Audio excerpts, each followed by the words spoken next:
What's going on, everybody? Welcome back to Jay's Corner Collector Podcast. My name is Joey. This is Pokey Trev. Welcome in, Trev. How you doing today?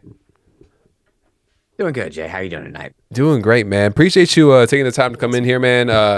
I think it was kind of a quick chat because we were talking a little bit about your podcast, the one you had with Good Times the other day, and I was like, hey, just come in here, man. Let's do it over here. So if you guys don't know, Pokey Trev has a Pokemon channel where he does openings, and he's introduced a podcast as well to his channel too. So if you haven't checked him out, please make sure you go check out Pokey Trev. And Stephen Colin Clampy, appreciate you guys coming through right now, man. Trev, again, thank you for being in here. Thank you for having me. I kind of just want to hop straight into this, man, because we were talking a little bit before the podcast started. Where did your collection journey start with Pokemon? So I was born in 1990. I'm 33 now. I got into Pokemon when it was the hottest thing in the world. Red, blue, and then the cards came out, and I got the Overgrowth theme deck, which was the Bulbasaur Ivysaur theme deck. Remember that? And my buddy and I, my best friend David Hogan, he and I were we were collectors and players, and I will never forget going to Books A Million and Toys R Us to play the game as a kid. And I played all the way through Neo. And then at that time, I had also started getting into Magic the Gathering, and then this other card game, Yu-Gi-Oh, came out with an anime that was based on the card. Like the cards and the anime were hand in hand, and I'm like, oh man, the mechanics of this are really cool. So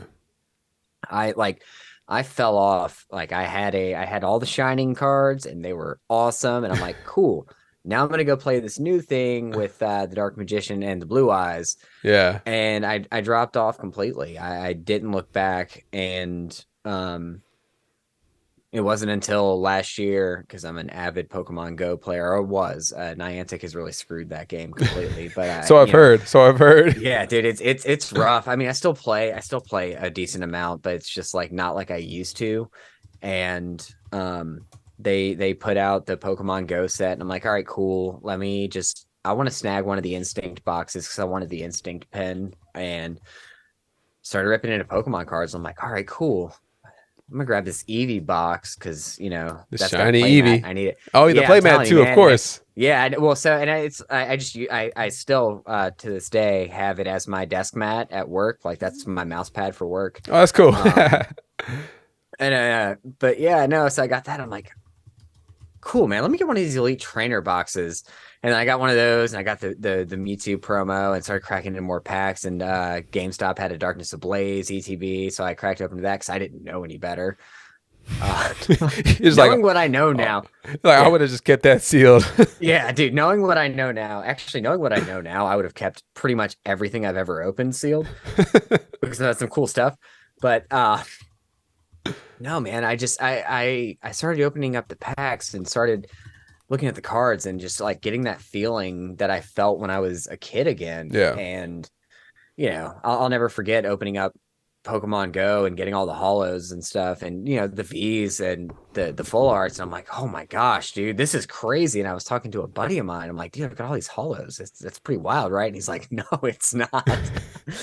Holos haven't been wild in about 10 or 15 years, man. Like you got to get up to the times. So I started doing my research.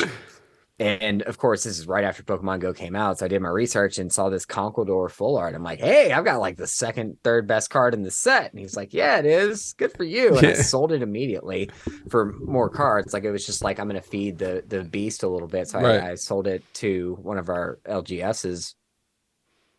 And then a week and a half later, it was worth like $30 less than it was at the time.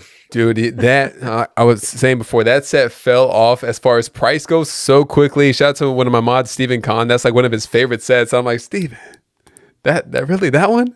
Yeah, I mean, hey, Sniffy, what's going on, buddy? Sniffy McRib in here. OC Johnny, you guys welcome in. Rock Sandy in the building. What's going on, Rock? Sandy's here. Dizzy shout out to Hippie. Sniff McRib. He's going to be on my show this Friday. Nice. Yes, I'm looking forward to that one. Big time. But it's when are you doing your podcast? You said you're doing them every other week.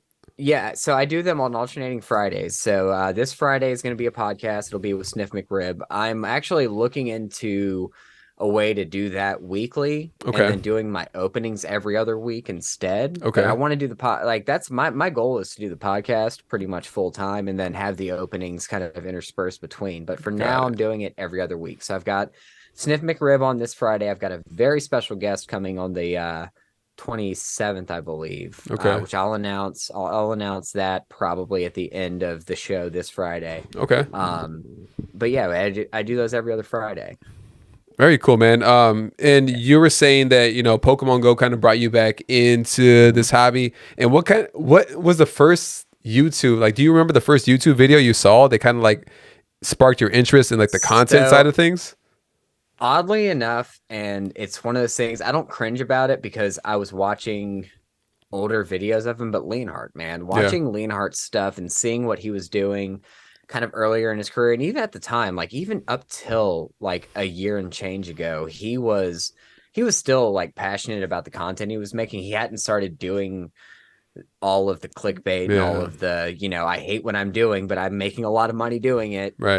So I'm going to keep doing it, but I want you to keep clicking my videos. So Leonhardt was the first YouTuber I started kind of following. Hmm. And then I was, gosh, okay. So it was, it's the recent release of Lost Origin, and I Okay. was I was on TCG Player because I was like, all right, cool. Maybe I need to learn more about all these sets that I've missed, all about these cards, and if I want to know if they're valuable, if I like look like an idiot, I should figure stuff out. So they Let were me do my doing like research.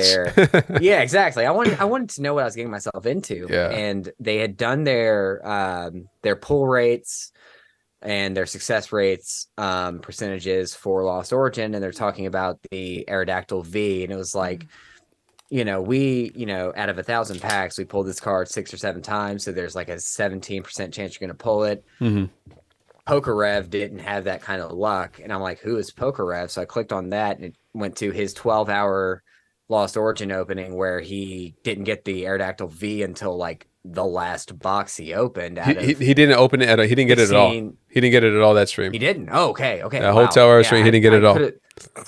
That I could hey, have sworn he had gotten it at the that end. stream is very special to me of his because he rated my channel after that stream. Is that okay? Is that I was wondering. So every time I see the intros to your to your Yeah. your videos, I was wondering which one it was that he got you from. So Yeah. It's no. So that's I found Pokerev there, and that kind of like that really got me. Like watching his stuff Mhm. every day, and then this other very up and coming YouTuber. His name is like a Safe or Pokevault. That's the guy. Sean's. We don't talk about Sean's here. He sent him a mystery box, and that's I watched that, and I'm like, oh man, this stuff's really fun. Like, Yeah. man, these guys are like, because Leonhardt's extra, but like, and you know what? Rev is extra. I love Rev, and I love what he does for the community, for the people. I love what he represents for this community, but Yeah. he can be a little extra. But then we have the Sean's, who is like the most extra. Over the But- top extra. Dude, he is Leaving the but screen to he's- dance in front of a green screen extra. that's Sean, where you right, at? man? That's the man. He Roxanne, yeah, Pokesafe. But no, like I'm not just saying it because I'm his mod. I'm not just saying it because I'm a big fan of the guy. I'm saying it like if it wasn't for Sean, I would not be doing this today. He was my inspiration to start a channel because I just saw how much like it was so much fun interacting with the Vault Squad. It was so much fun watching his video. Like his videos gave me a lot of insight into investing. It gave me a lot of insight into the hobby, and then his lives were just like they were an event, man, and they still are. But that's the Vault Squad is responsible for Poketrev. That's awesome, man. I was interested in sort of asking like where, because you had been around, you made your channel back in January, you said, right? Yeah. End of January. Yeah, End of January. beginning of February. So Okay. Crown Zenith had just come out, and I look at all the ETBs I opened when Crown Zenith came out, and I regret all the content that I missed. Dude, there will be more opportunities to miss content. Trust me. Absolutely, man. All the time I for know. me. It's just, dude, I went so hard. Like Crown Zenith, I was so Silver Tempest was right. Yeah, that was right before Crown Zenith. That was the last mainline set. And I bought 2 boxes of Silver Tempest. The second box of Silver Tempest, I pulled the Lugia. And I'm like, all right, cool. I got the main chase, but I wasn't collecting yet. Like I wasn't like into it. I was enjoying the nature of like opening packs and just having fun cracking packs open. So I sold that to my buddy and I bought my first box of Lost Origin. Nice. And then I saw the artwork for the Giratina V and I fell in love. Like, I mean, I've never loved a card before. I will never love a card after as much as I love the Giratina V Alt Art from Lost Origin. And then I saw the stuff from Crown Zenith. I'm like, all right, cool. Yeah. I stopped buying Lost Origin. Like, I had already bought like 2 or 3 booster boxes of Lost Origin. Each time, I pulled the Aerodactyl V 3 times now. Okay. And Okay. yep. You know, Something just a slight. 3 times. Yeah. Good Times Gaming, my buddy. He is so unhappy with me about that The statistic. search continues for him. Yeah, but no, man, Crown Zenith was coming out, and like at that point, I was like, all right, cool. Like the collecting side of things has started to appeal to me a lot more, Mhm. and I wanted, like, I felt the love letter that it was to Pokemon, to the Sword and Shield era, because I had played Sword, and I loved it, so I went really hard on it because I wanted to master it, and so I probably have like 6 months of content that could have gone into the channel just sitting Just at a Crown Zenith. in a box. Yeah. Sitting in the box. Dude, and just like kind of like the learning scale that goes along with the content, because you're so used to just, cracking the packs, just having fun with it. But now you're like, okay, let me make videos about this. Dang, I gotta set up for that video. I gotta do this. I gotta do that. I kind of don't want to do that. I just want to open this pack right now. Right. Yeah. And yeah, Well, that's the thing. Yeah. I did that so many times too. So many times. Me and my friend Trey would actually be just, grabbing a bunch of product and just opening it. And do we have videos of those openings? For the most part, no. So it's missed opportunities like for days. So and it's so funny. I'm sorry. Go ahead. No, go ahead. Cut you off. Go ahead. Yeah, I wasn't even thinking about it that way at the time. Actually, that's all hindsight because so Crown Zenith came out middle of January.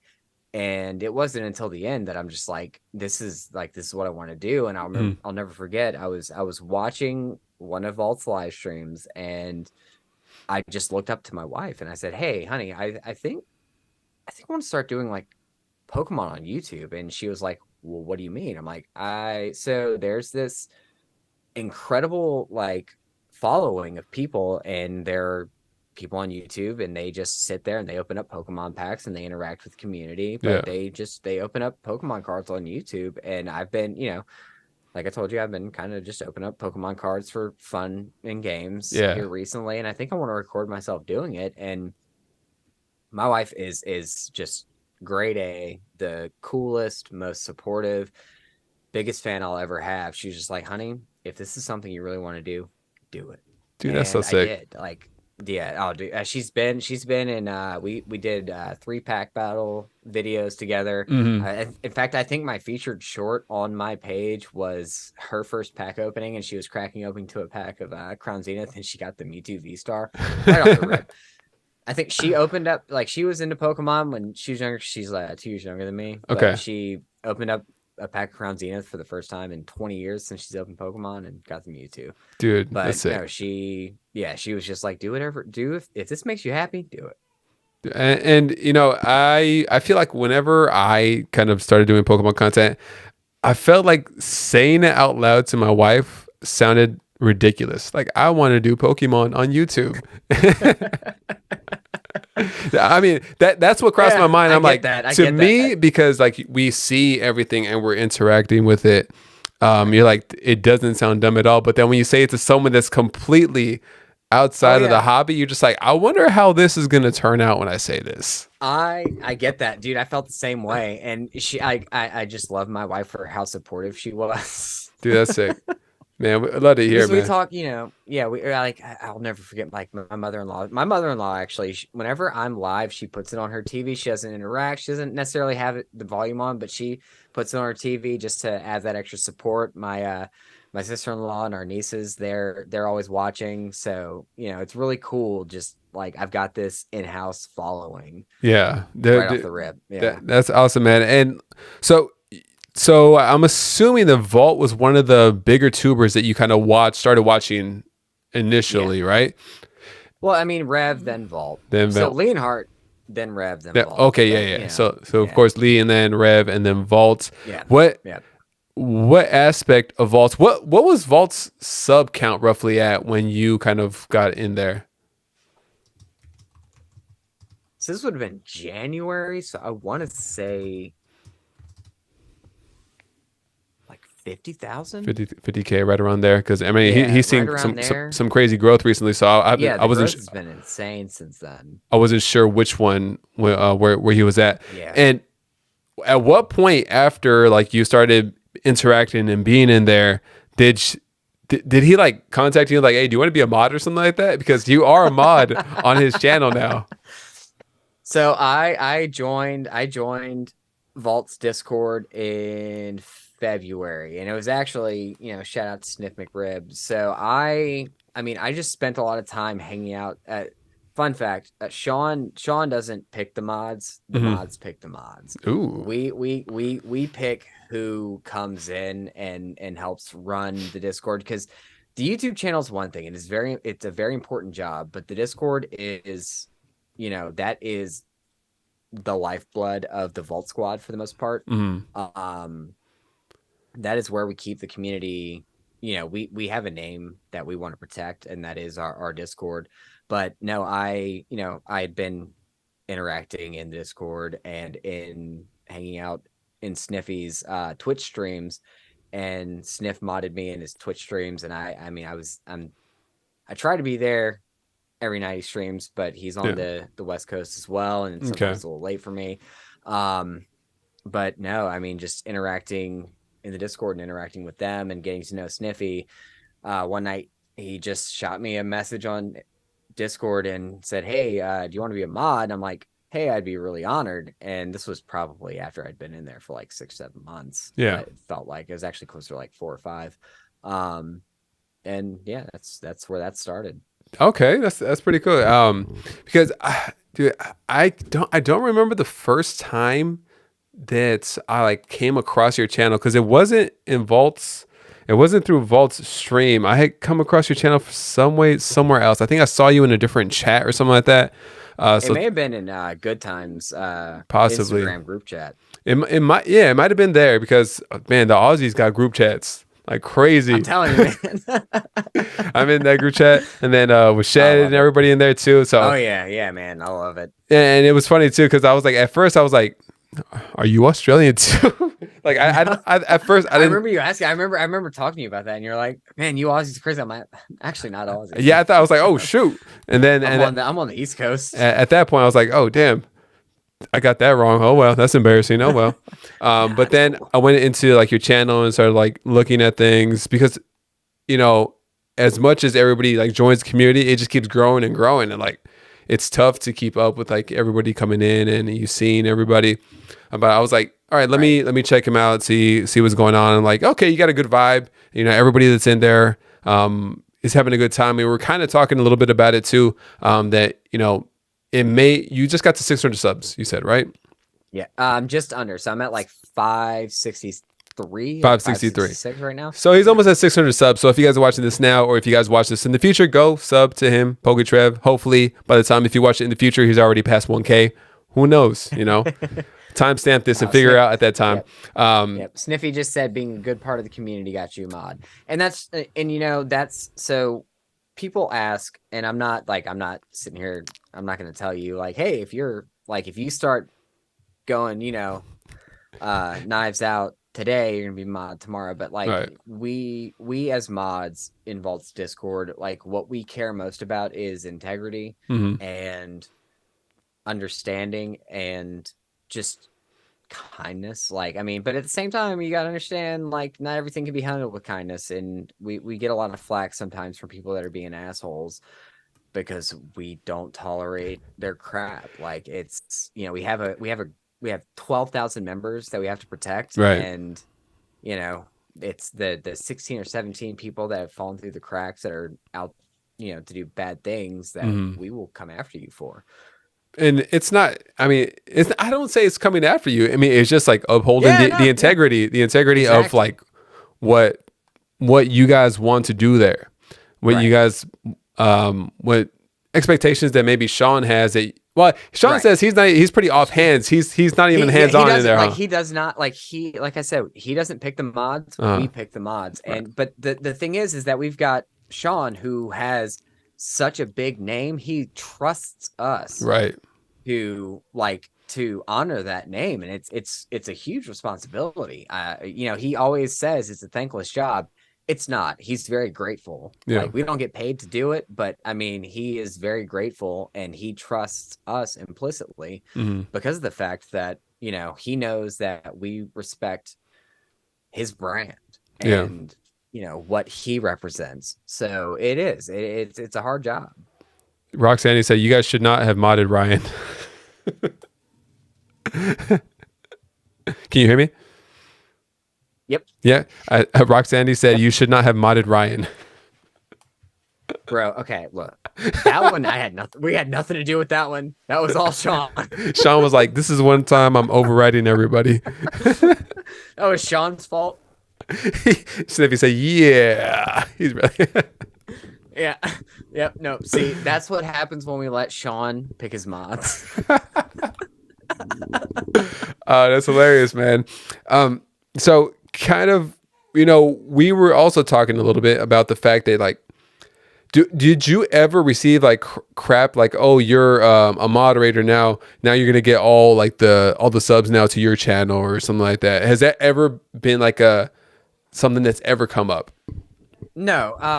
Mostly because, like, unless somebody mentions the fact, mostly me, unless I mention the fact that I have a channel, Yeah. a lot of people don't necessarily know that I have a channel.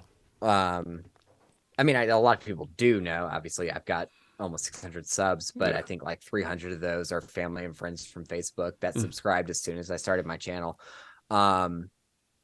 But no, I think the closest thing to crap I've gotten is the one time I've won a giveaway on the channel like 3 weeks ago. Freaking rig, And I think, dude. yeah, it was mostly tongue in cheek, but Yeah. yeah, I got a whole like, oh man, Vault mods can win their giveaways. Like, well, I mean, yeah, dude, Like, it's we're a in here Streamlabs too. bot. Anybody can win. Yeah, dude, there's 600 people. It's gonna roll, and it just happened to Every hit now and then you overfed, and guys I gonna was get lucky. super jazzed. Yep, Dude. and I immediately turned around and opened it on stream and gave it away. You're So like, fine, here, take it. I'm opening it, but take it. yeah, Dude. Oh man. yep, I only ask this because, being around like a bigger, well, I'll say a bigger creator, but like, a bigger creator, and they right. receive a lot of negativity. You guys do a good job of maintaining it, especially during like a live stream or whenever. But at the end of the day, it happens. Yeah. So I was wondering if that ever like trickled down to like any of you guys as mods, especially you because you do have a Yeah. channel. But okay, that's Right. I'm glad that I it mean, does it doesn't. yeah. No, I mean, I've gotten some, like I said, some cheeky crap from our Aussie friends in our group chats. Just like, oh, he's a mod now, he's gonna be famous. No, they all know better now. It was a joke at the beginning, but and What- for the record, I would like the record to state that the mods in Vault's Discord and on his channel are as mid as they come. So So I've heard from Tyler. So I've heard. That was like the first thing I've heard from Tyler. He's like, yeah, we're pretty mid. yeah, What has yep, as mid as they come, man. But we do what we can. what has been like the best like the most memorable thing that you've experienced on one of your live streams as of now? I can show it to you. Ooh, he's gonna show us the card.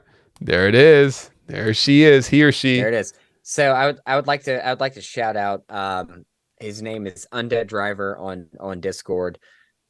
He sent me the art case. It's actually I got it on this week's live stream. I opened up the package that he sent it in. But pulling the Giratina V, man. I think in good times he had done one of his live hits of the week, but he ran through the stats. I opened 17 booster boxes, 2 ETBs, and probably close to a case of building battles and just sleeve boosters chasing the Giratina. So like pulling my Giratina finally was the best thing that's ever like happened to me on my channel. Dude, and that was the Aerodactyl for me. It took me a long time to pull the Aerodactyl personally, but when you finally Not do me. pull that, yeah, that's why I was like, wow, nothing. That's cool. Yeah, dude, 3 of them. Yeah. No, I know, no, I feel like no such a hate, dick no about hate, the Aerodactyl, but no yeah, hate. I know. I'm not crying about it later. But yeah, Yeah.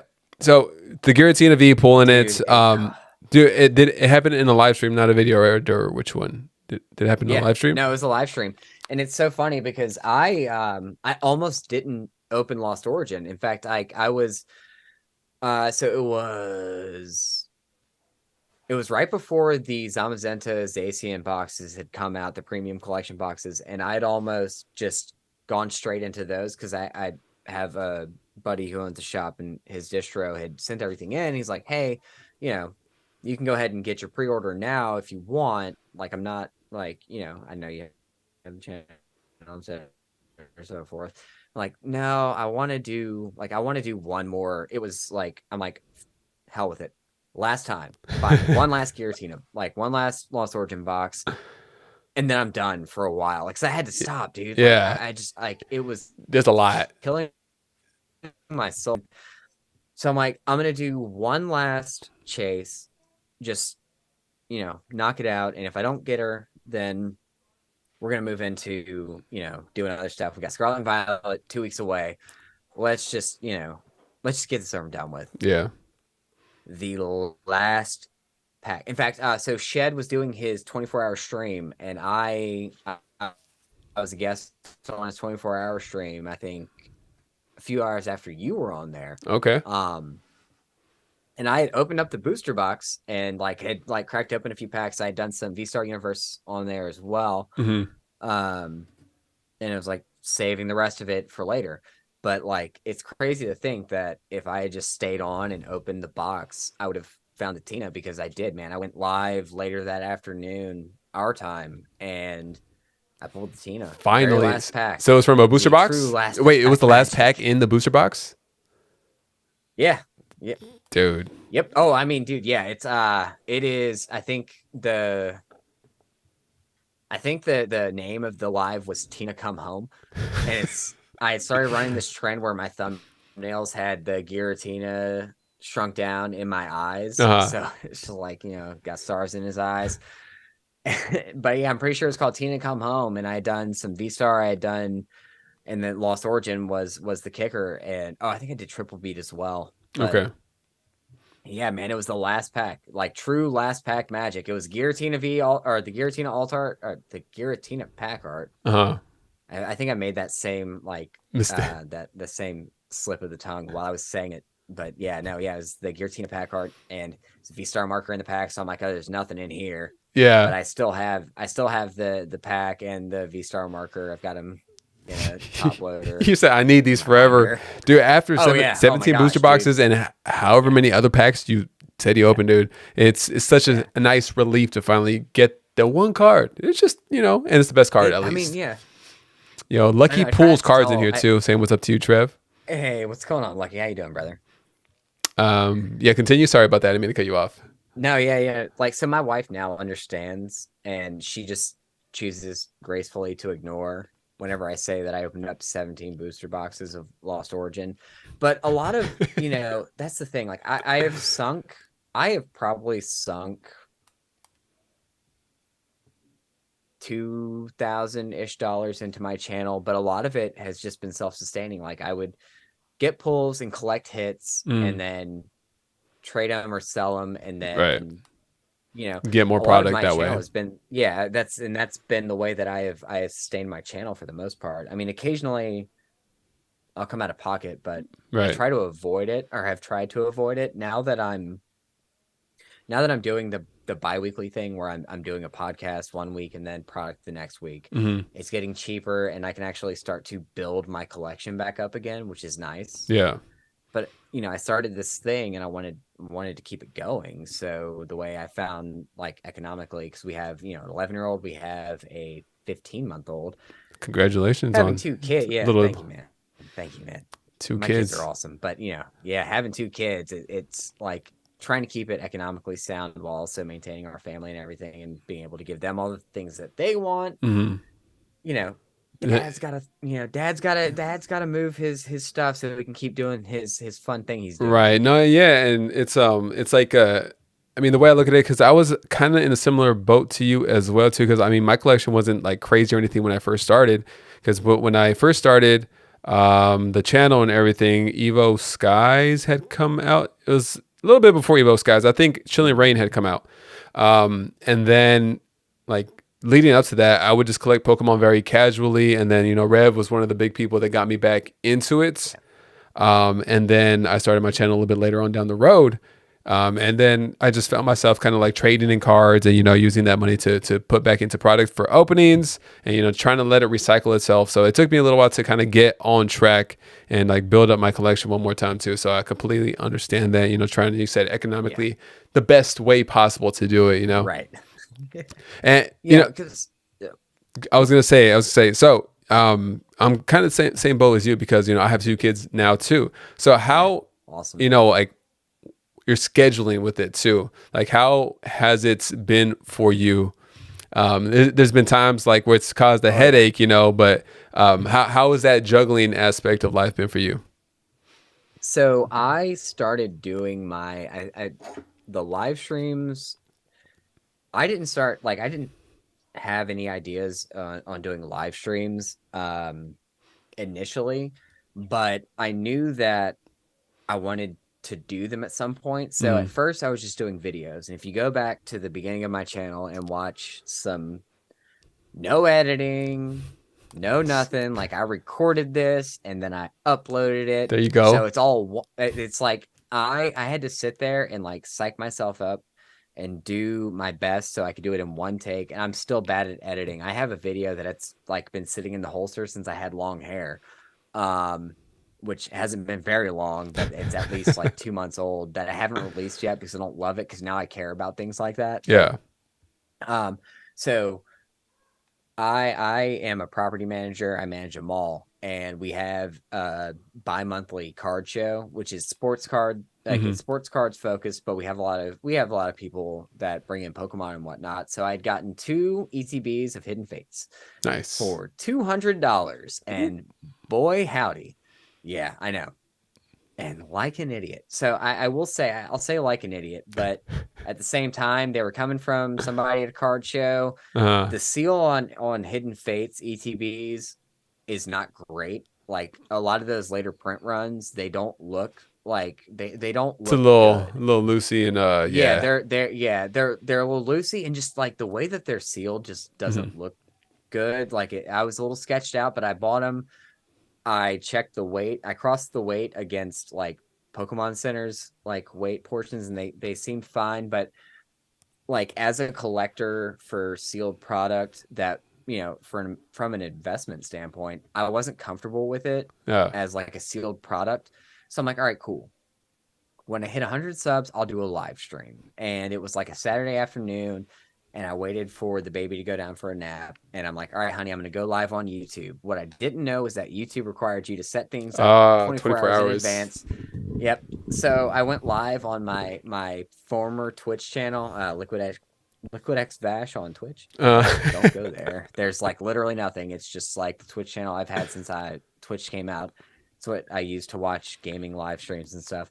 Um, and I cracked open a Hidden Fates ETB. And then after that, I'm like, all right, cool. I'll do this at nap time on Saturdays. And I did that for a while. yeah. Um, but then it's like, all right, so I wasn't getting any viewership. I was getting like all of my sons. So my channel was built on the backbone of my son and his friends. Let's go. When I told my 11-year-old, like, hey dude, I'm starting a YouTube channel, he's like, that's awesome. And then so he Of went course, the to, little kids. Yeah. yeah, exactly, man. So he went to his his friend group chat. It was like, subscribe to my dad's channel.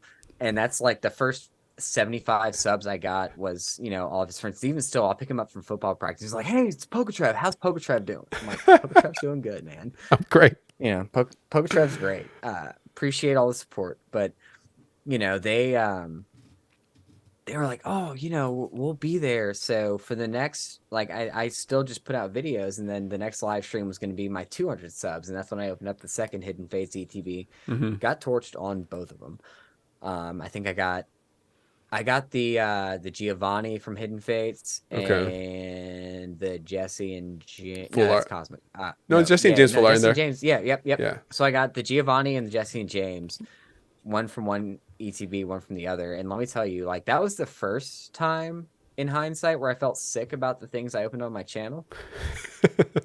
It's like, man, this was expensive. Second time, yeah. No, the second time was when I opened both of the Crown Zenith Pokemon Center ETBs, because I had only opened up regular Crown Zenith ETBs. Yeah. Which at that point, I was like guaranteed. I was guaranteed an Altart in them, or a Galarian Gallery Altart.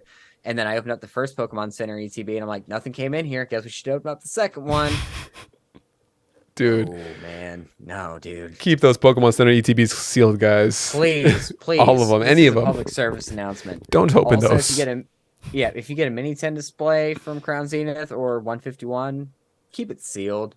Shout out to Sniff McRib for trying to keep me from opening my sealed display of Crown Zenith Mini 10s months ago, and I didn't listen like a dummy. I should have kept mine sealed. I didn't realize how expensive those Mini 10s are now for Crown Zenith until recently. I was like, what happened? Why is this so expensive? They stopped making them. They made them once, and that's it. That's crazy. So if you get a sealed display of 151 Mini 10s, hold it. Hold the line. Don't touch them. Yeah. But no, man. So I was doing it at nap time, but I was also not getting any kind of viewership. And I'm like, let me just kind of shake it up a little bit. So then I went to Monday nights, and I was like, let me do. In fact, I think I was being trying to be sneaky, because I had heard about raids. I heard people did them. So I'm like, let me try and see if I can like sneak my lives in after Deep Pocket Monster. After Pat Flynn did his lives. Yeah.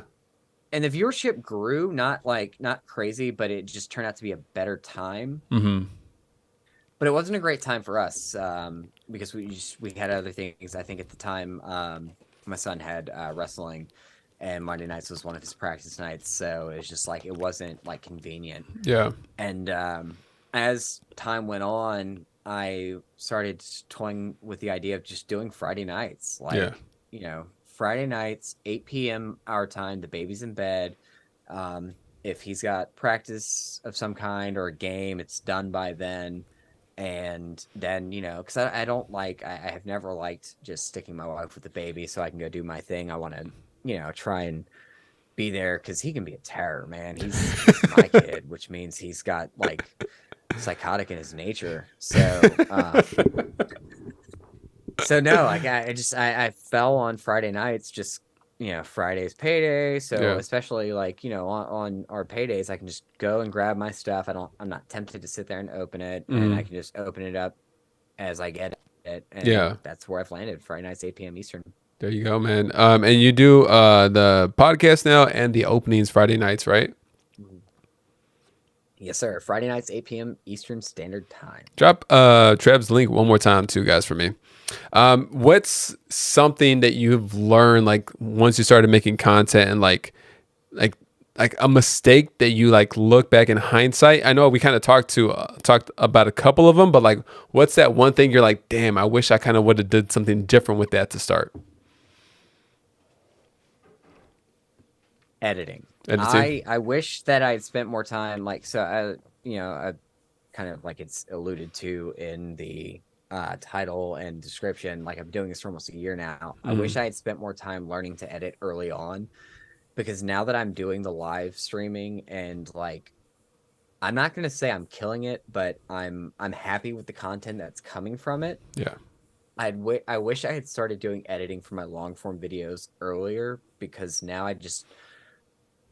it's hard for me to sit down and like go through everything and watch it over and over again and then add in all of the the fun snippets and whatnot because Right. it's just like that isn't really my style. Yeah. But I know that that is the best way to continue to grow. Mm-hmm. So I really wish I had started editing sooner. Also, I wish that I had spent more time researching what it was I was opening.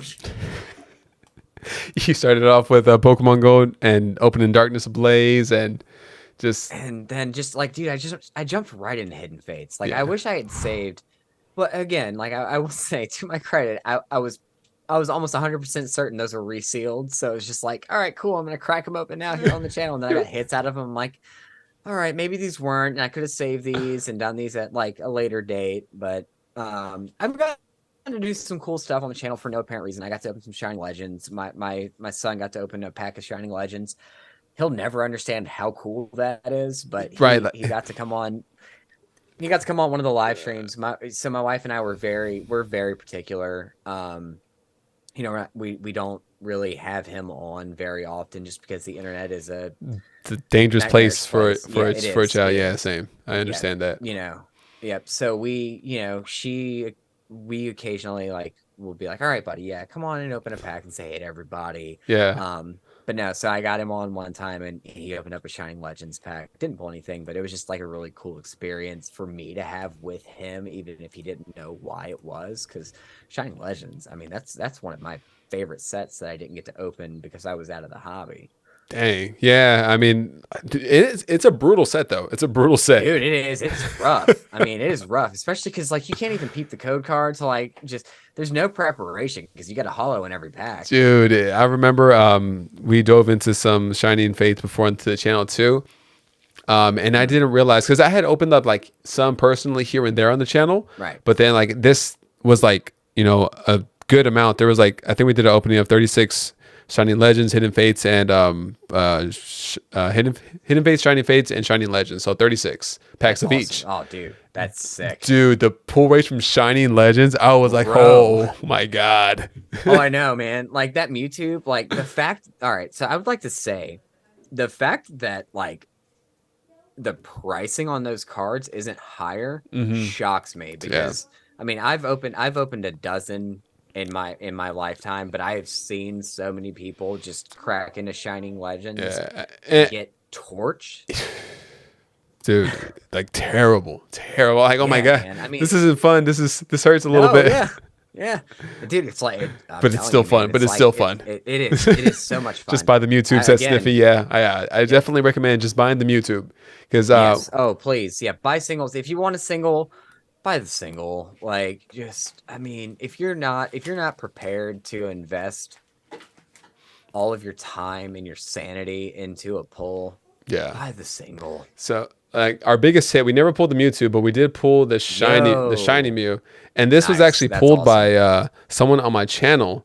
And he bought the pack and he gifted it to me after he pulled it too. So shout out to Mo for gifting me that too. So it's like, yeah, I didn't have that one before either too. And I think that's like what the second or third best hit in the whole set besides the Mewtwo. So it was really dope. And Don't lie. You threatened to dox him, and he's like, "All right, fine." yeah, just take it. That's mine now. It's mine. I did the sleight of hand movement. I was like, Oh man, you got a Leafy on Yeah. VMAX. That's crazy. exactly. Sucker for the blue Mewtwo said lucky pulls cards. Ah man. Dude, yeah. That like Shining Legends. It's such because that was the first shiny set, right? Yeah, shiny Yeah. legend. Yeah, it should be. Well, Yeah, besides it was- like the Neo stuff when like there were shiny cards back Well, then. yeah. I mean, okay, we don't count those because that's a different beast. That's entirely, that's- man. we Like, don't- That is, It's like the dude. If I could have the shiny Kabutops or Noctowl in a PSA 8, I'd be a very happy person. he'd be all giddy and stuff. I remember pulling the shiny gosh, yeah. Kabutops when I was younger. Me too, man. And that Me was one of my too. Kabutops is one of my favorite like original Pokemon. Dude, yes. The fossil Pokemon I feel like are super underrated, like Aerodactyl, Kabutops. Yes. And I love those Pokemon right there. The new. Dude, I love. Go ahead. No, I was gonna say I just love the way the Kabutops is just like standing there, Yeah. like swords out, just staring up, man. And the So, Noctowl, like the way the Noctowl is just like framed is just such a cool card. I'll never forget my buddy Patrick Malikovic. Gosh, I haven't thought of that name in 15 years or so. His mom used to buy him booster boxes, and every time he got an A or something, he'd get a pack. And Neo had come out, and we came over, and that was like it was for his birthday party, and we all got like 2 booster packs for his birthday party, and we like between him, another friend of ours, and myself, we'd pulled all the shiny stuff from Neo Destiny, and like yeah, dude. man, it was good times. You know what's funny? You talk about booster boxes. I don't remember.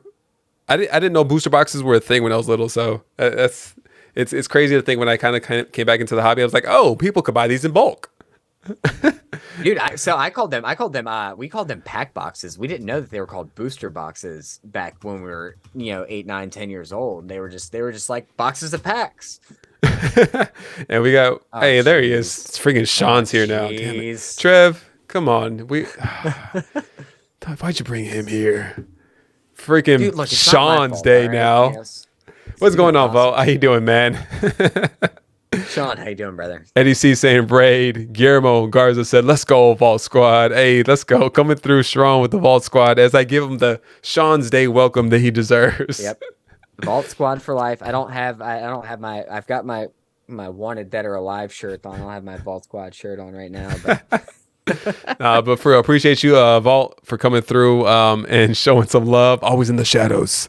Hey, he is, man. He's always watching. Look, that's the other thing, man. Like, if y'all are in our Discord, and I am always going to be shilling our Discord. If y'all are in our Discord and you're misbehaving, just trust and believe he's watching. You don't know it, but he's there. I've always wondered that too, with like these like super duper big like YouTubers like Sean, like he's the biggest one of all, obviously, right? Yeah.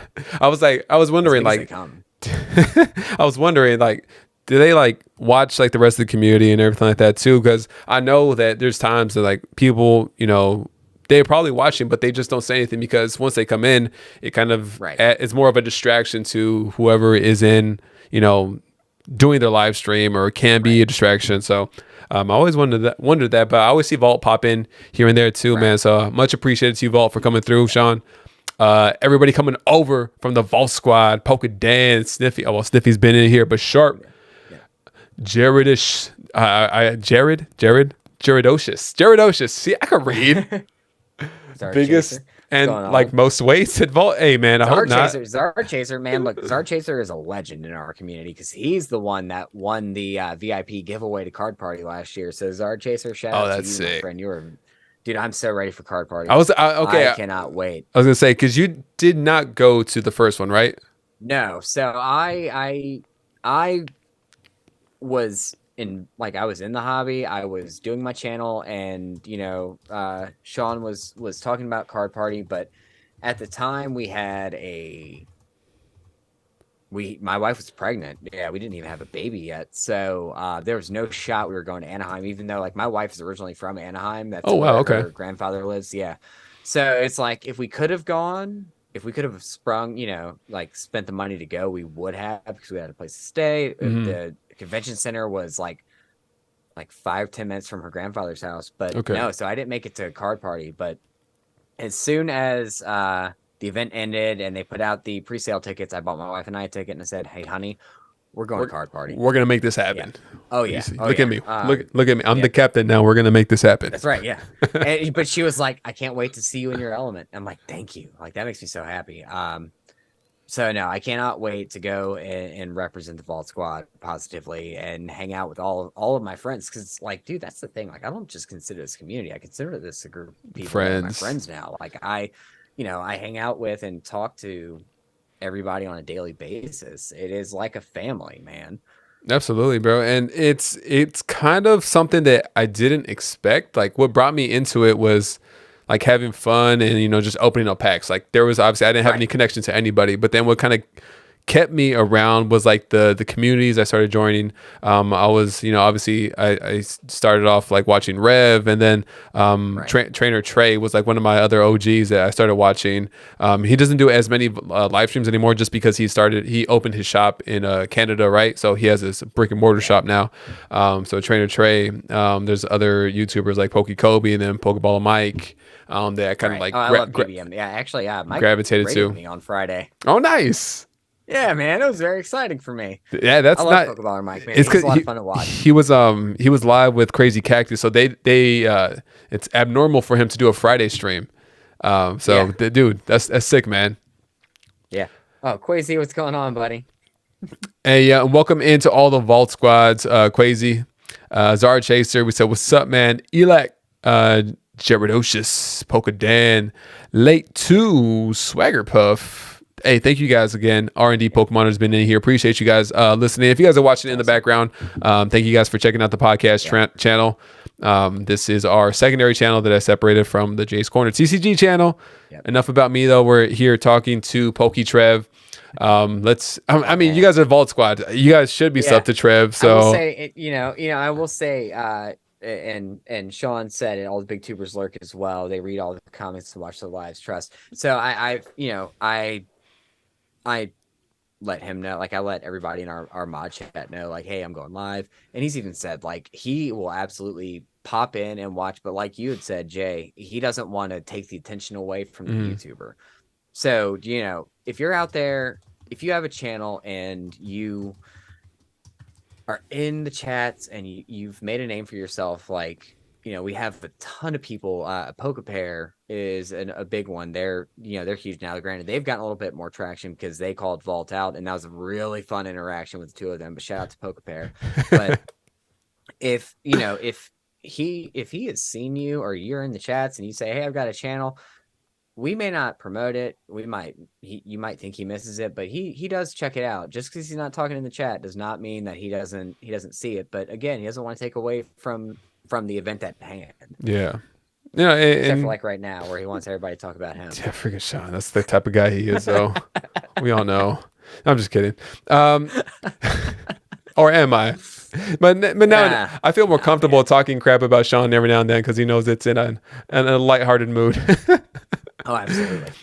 I mean, look, unless you're I'm not even gonna do it. Unless you're a second-rate OnlyFans producer, then really and truly you don't have to worry about anything. He knows we're all having fun. It's all right. Everybody deserves freebies.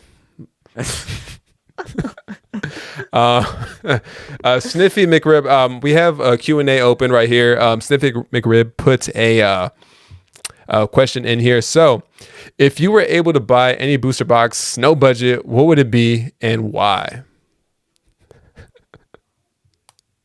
I'm gonna let you go first. I want to think about this. Dude, I wanna dive into the EX era. I want to go into Deoxys, the Rayquaza Gold Star, man, and man, the EX era was like the era I completely missed out on. So I really want to, get all up in it. Yeah.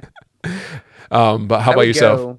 I would go Gym Challenge. So Gym Challenge, Gym Heroes, and then Team Rocket, like the three of those, like that little block, man, the introduction of the characters from the games being like Team Rocket, obviously, but then with Gym Challenge, Gym Heroes, bringing the gym leaders in and having their Pokemon on the cards, man, I would just love to have a box of that to open and revisit because I loved that set.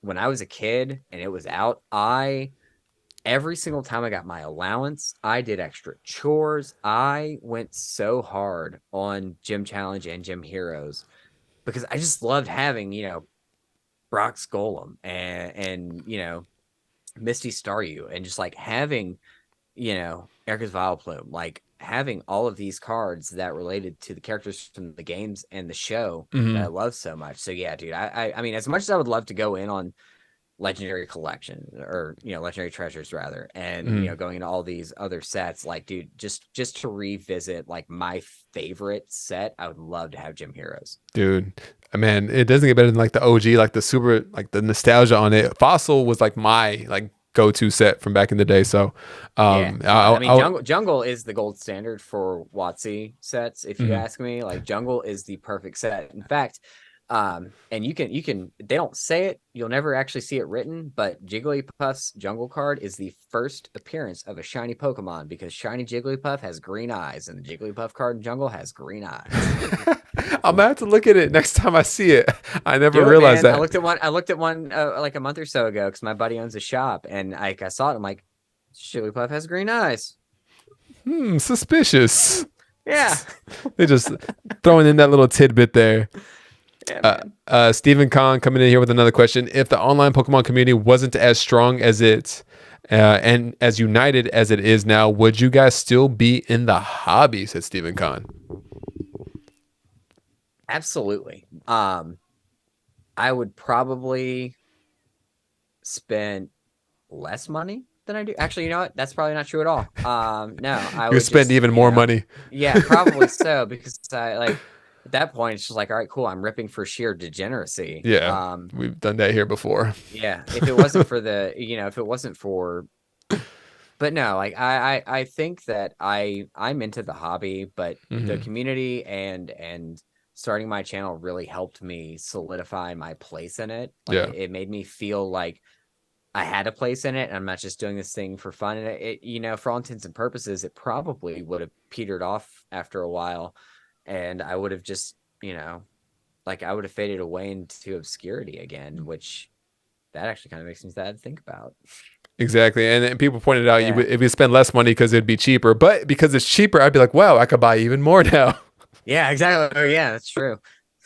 But no, I would still be in the hobby for sure. I don't know Yeah. if I would be making the videos to the capacity that I'm doing them at the Right. moment. It would just be more of like, I, I think like realistically for me, I would just be loving to open packs, dude. That's kind of how the channel started. It was like me and one of Right. my best friends coming in here. We would just do booster box battles, like open up booster Right. boxes and then like give away some of the like the extra hits to whoever's in the chat, man. And maybe we would still just be doing that, like hanging out, Right. having a good time. Yeah. But yeah, it just the community itself kind of made it blossom into, this Oh, for sure. like fun event that you guys kind of get to spend with everybody too. Yeah. Actually, no, I lied because I would do more videos because nobody around me likes Pokemon like I do. So I'd be like, I need Right. somebody to watch me, even if it's one person. Yeah. Oh, absolutely. So, it's so funny. Like, I lied. so like this, this last stream I did, it was, let's see, oh yeah, somebody's talking about base set packs and their prices. But no, my wife and I opened up. I had gotten 2 of the fanny packs, which shout out to Danny Phantom for making like the best, like, I won't say the best mystery pack product, but it's pretty well up there as far as the value. Dude, I've heard nothing but good things about his. Yeah, no, I loved it, but my live stream this past Friday was like the UPC release, the Alakazam release, Zapdos EX box release, but it was also huge mail day. I had a couple of people from the channel, or viewers of the channel, had sent me stuff to open, which was like, that was the moment where I knew I It's a made different it. feeling, huh? Yeah, man, I tell you what. So shout out to Captain Willie Collectibles on Instagram. He's opening up. He's gonna have an online store soon, but he sent me an ETB of 151 to open. Shout out to Undead Driver from Discord, who got me the art case for my Giratina. But I also had a giveaway from Vault, which I won because I'm a mod and the game is rigged.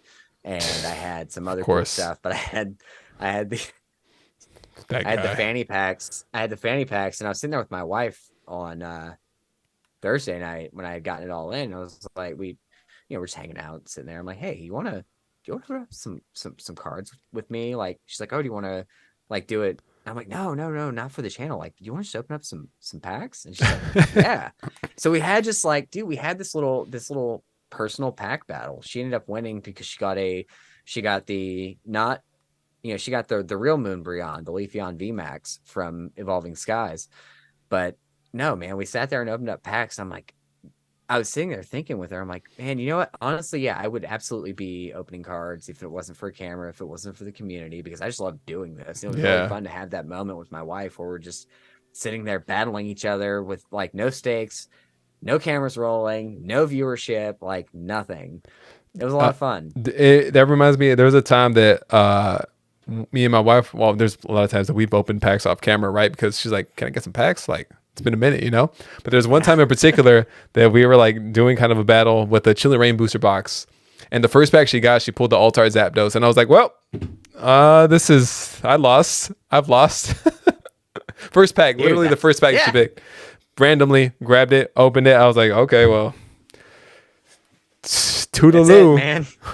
Yeah, Uh, like I said at the top of the show, man, her first booster pack was a pack of Crown Zenith, and she pulled the Mewtwo V Star just like dude. that. And she didn't have the oh, is this good? Because she saw my reaction Yeah. to it. And I'm just like, woo, Over the like, top, you're like, yeah, well, man. toodaloo. Dude, it was great. Yeah. Let's see. Swiggly Puff, welcome in. Sean Moreau and say, I love to open vintage packs, not for the cards, just for the nostalgia of opening them. Yeah, I mean, we've been blessed on the channel to be able to open up, a couple of more vintage packs. We've opened quite a bit of black and white era packs. I personally have opened some fossil packs on the channel too. So it's like, I remember the first time I opened it up on the channel, I was shaking. I was like, well, why am I shaking so much? I've been opening the packs for a while now. Why am I shaking? But yeah, just being able to see like those original artworks, and it's it brings you back every single time, man, because you smell absolutely. the smell. Yeah. So when I hit 1,000 subs, I am going to. Oh, Tone Loco's in here. Jay There he Macy's is. in here. What's going on, guys? More of the Vault mods come in and say what's up. Welcome in, That's awesome. Jay. Tone's a freaking legend, dude. Came into like He is, man. one stream after I think me and Sean did the podcast and everything. Like a stream later, he and Tyler both came into the stream. They were hanging out for a while. Then Tone hit me up after. He's like, "Hey man, can I send you like a box of like product to give away, or like you could keep it yourself?" I was like, "Sure." Yeah. Dude, freaking Wow, legend. Thank Tony. you. Appreciate you, Tone. Thanks. Tony. Just saying, man. Sorry, I didn't mean to put that out there, Tone. I'm gonna see myself out now. Nah, man. No, I gotta say, like that is the best part of being a mod is having this group of friends now. Probably some of the most supportive and coolest people I've gotten to get to know have been, Tony, Jay Macy, Tyler, Sean, Jackie, Mav, Matt, Hella, like all of you guys, like seriously, like great people, great friends. Cannot wait for Card Party for sure. Sniffy, well put, said the nicest asshole this side of the Mississippi. Yep, that's right. Did you Sniffy so much? did you ever expect like friendships, like actual like people that you're like friends with? Because I know I did it, and then like coming into this, I'm like, bro, like Clamp Fan, one of my moderators, I consider him a friend. Ricky, I consider him a friend. Steven, like all my mods, like sure friends, and like there's so many people like Hardest Where You Roam, like always in here. OC Johnny, always in here. Like y'all my friends, So it's like No, man. it's something that was unexpected, but like it's crazy to be a part of. I mean, I guess like having grown up in like the Xbox Live era, like generation, absolutely, like I was absolutely with it. So because of the fact that I mentioned it when we were talking beforehand. I'm originally from the New Orleans area, and I was there when Hurricane Katrina hit. Which, if you don't know what Hurricane Katrina was, in 2005, New Orleans got wiped off the map briefly, and I got relocated to Houston. And so everybody that I grew up with, I then only interacted with over the phone. And then a few years later, MySpace happened, so I got to start interacting with them online, and then Facebook became a theme shortly thereafter. So for the most part, like everybody that I grew up with, I only interacted with on the internet. So the idea of maintaining and growing friendships on the internet, absolutely, like I didn't necessarily expect it to happen the way it did with this community, but I was also not surprised because it's like, yeah, dude, it's so much easier. You actually get to know people Yeah. a little bit better, especially when you're interacting with them. I know everybody can put on a persona on the internet. You can be whoever you want on the internet. It's easier to disguise who you are on the internet, but you get if you know how to read people's language and you know how to see how they interact, you can learn to read who that person is. You can get the measure of their character in a Right. different way than if, you're just bumping into them. Like anybody can be awkward in person. I am not incredibly awkward in person, actually. He said, "I'm My not that job, bad." my job requires me to be charismatic and whatnot, but no, it's easy to be yourself Hmm. more so on the internet. Of course, you have to watch out for snakes because look, there's always snakes in the grass. There's always people that True. are going to pretend to be something they're not, and I've encountered it a thousandfold, and it's disheartening and discouraging. But dude, I've met some great people. Like the people that I talk to every day are the mods in Discord, and some of the other folks in Discord who aren't mods, but no, the people in Discord are pretty much those are my friends. Like that's We when I all talk to my wife friends. about what my friends are doing. Like she knows that I'm not talking about anybody that I've hung out with today. She knows that I'm talking about the people that I've been chatting with all day. We're watching Sean make voiceover videos. Yeah. Well, actually, it's not voiceover. It's No, dubbed dude, it's subbed the subbed videos. best. Those are the funniest videos. I saw Like he's when got a he's good thing going with those. he does, man. I tell you what, like it's great. I Ricky love it. Hernandez, that's my friend. That's Yeah, my no, like that's my seriously, yeah, friend. yeah. Yeah, Exactly, man. Like Ricky. no, but no, it does. Like it all kind of circles back to like being in the Xbox Live generation where you're playing Call of Duty with somebody online and you just build up this little group of this group of people when Modern Warfare first came out, and that's who you played with every single night, and those are Yeah. your friends. Anytime I see one of those things online where it's like, play with this person every night and then last online 100 days ago, it's just like, oh, It's been so long, my friend. Yeah, dude, man. man, like I'm dude. Halo, Call of Duty. I had a best friend that I'm a best friend, an Xbox best friend that lived all the Yeah. way in Brazil, and we were playing Left 4 Dead like every night for like Dude, a month Left 4 Dead straight. was the That, shit. that was me right there. I was like, Bro. for a month straight, every night. He was well, at least nighttime for me. I don't know what time it was over there in Brazil, but he spoke some Right. broken English. But we were carrying the squads back in the day. Dude, that's awesome. Jay Macy Love said, Left "Can't 4 wait to Dead. meet y'all at card party." Hey, yeah, if you guys are going to card Card party, Party's gonna be awesome. watch out Yeah, for the Disney. Ekans in the grass.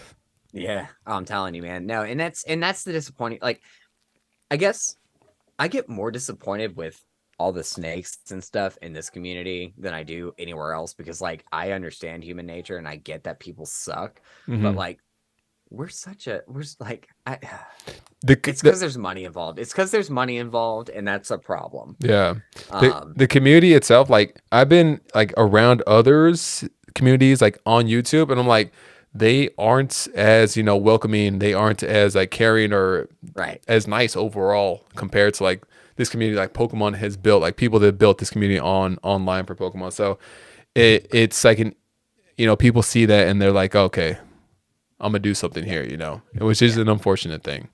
Yeah, and I mean, but we also have like the Rock Sandys and the Opossum Buds and Never the heard of Rock Rattles Sandy the before. world. Well, Rock Sandy, he is probably my favorite. I love Rock. I do too, man. I He's love giving him awesome. crap though too. Oh, I know he's great. No, like if he wasn't just a bunch of rocks Wow. hanging out in sand, like he's not even a real person. In fact, he's just a bunch of rocks in sand. But no, like having the fact that we have investigative journalists in our community speaks volume Facts. to how, pardon my French, but how fucking toxic this community can be. Yeah. It's disheartening because like it all stems from a child's card game. When you think we're about it, you're all- like, Yeah, really? right, dude. I mean, like, and that's why that's why I fell back in love with it again because it reminded me of what it felt like to be 8, 9 years old again, man. It reminded me what it's like being a kid. I'm in my 30s. I had a not a swell life at all. Like it was hard, man. So getting to Hmm. revisit my childhood in a positive way is what really drew me into this. And then, getting deeper into it and just seeing how dark it can get really just it caught me off guard for sure. Yeah, and yeah, like I said, it was unexpected, like to have the channel be where it's at, but it's like so amazing that it did grow into what it has been, and like seeing other people grow around you. Like I mean, I haven't been in I've been in this for a little while, not maybe on the creator side, but watching like those big live streams with back in the day with like Rev, opening up 10,000 packs for his members only opening, like just watching. I was like, bro, Yeah. this is 8 hours, and why did I stay here for all 8 hours? Right. Dude, I tell you, man, I watch, so I typically I'll have stuff on. I'll have a lot of content on. I like I said, I'm in property management, and a lot of my job requires me to be at a desk. So while I'm, working on lease agreements and working on other kinds of stuff, I've got content on in the background. And before I actually started content creation, I had that Lost Origin opening with Rev on in the background behind me, like behind whatever I was working on. Like I probably had like 3 days of work while I had that playing, because Yeah. I'm not always at my desk. But dude, just sitting there listening, and then I gotta like scroll back over and see, oh my gosh, what did he get? Oh, Yeah. that looks cool. Seeing him pull 2 Giratinas crushed my soul once I realized how long it took me to get my one. Seeing the defeat on his face by the time he couldn't pull the Aerodactyl was sad. I remember Stephen Collin, one of my mods on the other channel, well, here and the other channel, he was telling me like Rev still didn't pull it at the end of it. I was like, dude, there's no hope, because we were opening up Lost Origin at the same time too. So right, yeah. I was like, damn, we're never gonna do that either. We have a couple more questions in here too. Jay Chocolate said, editing is a tedious endeavor. Try doing it for a living. Hey, Jay Chocolate. Okay, maybe he meant to type that in there in the live chat. Yeah. Dude, I didn't realize you were an editor, dude. Yeah, man. It's so time consuming, man. So time consuming. Jay Chocolate, I will happily send you like 2 Mountain Dew Sparks and a pack of 151 if you'll be my editor. He said 2 Mountain Dew Sparks. Hey man, these things are hot commodities around here. No, Jay Chocolate, shout out to you. Like, I could not imagine. I love seeing the finished product. I've not fallen in love with the process of getting there yet, which I think is my problem. Mm-hmm. Tennille coming in, making her way, saying, ooh, oh jeez, it's Trev. She's gonna start something up in here now. Come on, Tennille. All right. Well, since Tennille just got here, is it all right if I go refill my water real quick? Yeah, feel free, man. Feel free. All right, cool. I could hold down the chat. I've done this before once or twice. Guys, thank you all for being in here. Shout out to the Vault Squad one more time for coming through, giving the channel a raid. I'm assuming from the Discord. So shout out to the Vault Squad Discord. Let me know in the chat right now if you are just finding the channel and what is your favorites favorites sets, and let me know what your favorite set is. Sorry, I meant that in the regular chats, not a question. Hey, Jay, you good, Jay Chocolate? Cheers, said Cobra Diamond. Handmaid's mid. We are raid. Don't crack under pressure, Jay. Rock, Sandy. I'm cracking. Where's the clown wig? That's the only reason I'm here today. Clampy. Dude, we don't have any emojis. It's so weird going back from like the other channel to this channel. And kind of starting from scratch, but it's been a lot of fun.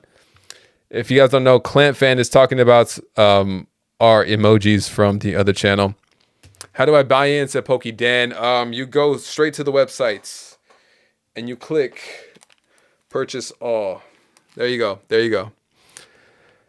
And it fell off, Clampy. There you go. You got a little screenshot for it though.